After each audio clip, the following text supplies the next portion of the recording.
Murderers darned my socks. Same day, Sunday, January 6th, 1935.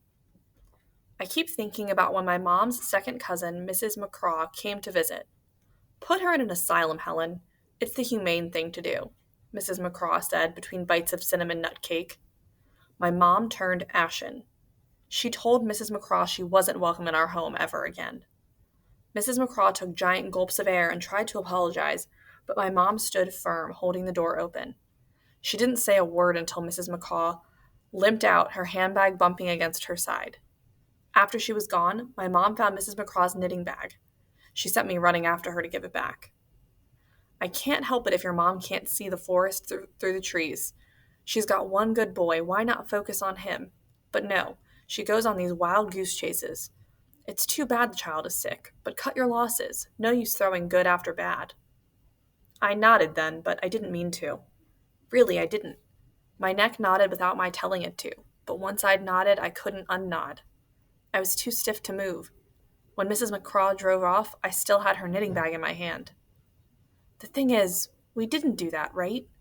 We didn't put her away. The Esther P. Marinoff will help her, right?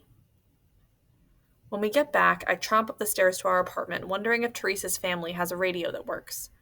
Then I see a note hanging from our door. Cam, send your boy to talk to me at 1700 today. Warden Williams. The warden? I croak.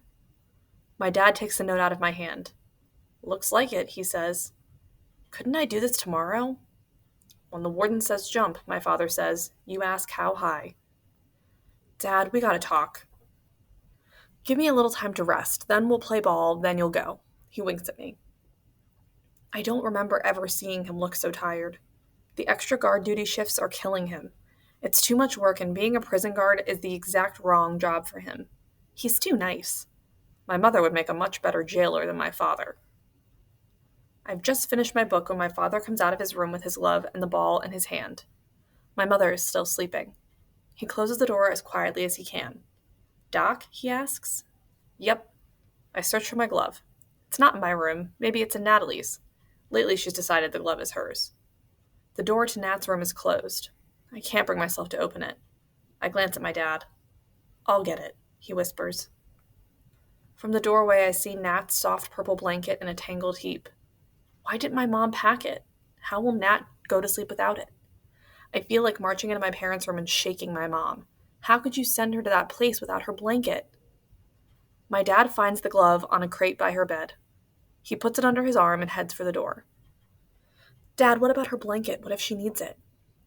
I think your mom was worried it would get lost. He presses his lips together so hard they go white.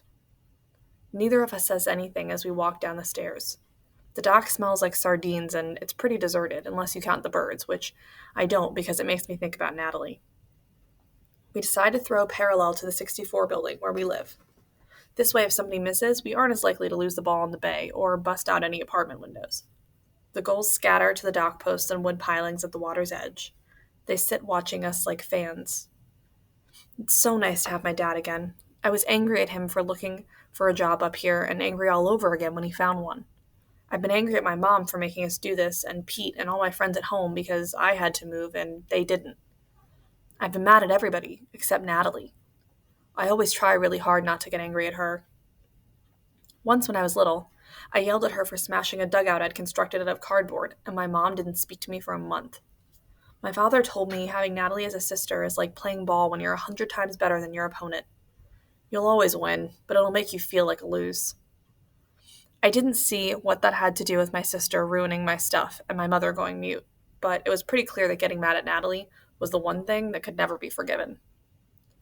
My dad's not a great ball player, but he's a lot of fun to throw with because he's always trying something tricky. He sends a high ball and I have to run like crazy for, then a fast glove pelting stinger, then a low burner. I know all his tricks.